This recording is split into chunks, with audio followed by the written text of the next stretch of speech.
Let's graph and find the properties of a circle centered at x equals 11 and y equals 9, with radius 11. The center is the anchor point of the circle. The center is at x equals 11, y equals 9. The radius is the distance from the center to the circle. Step out by the radius, right, left, up, and down. These 4 points sit on the circle.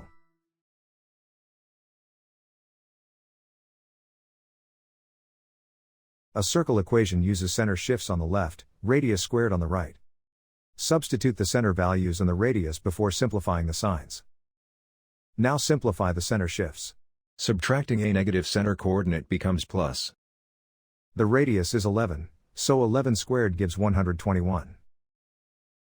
Now we derive the related properties from the radius.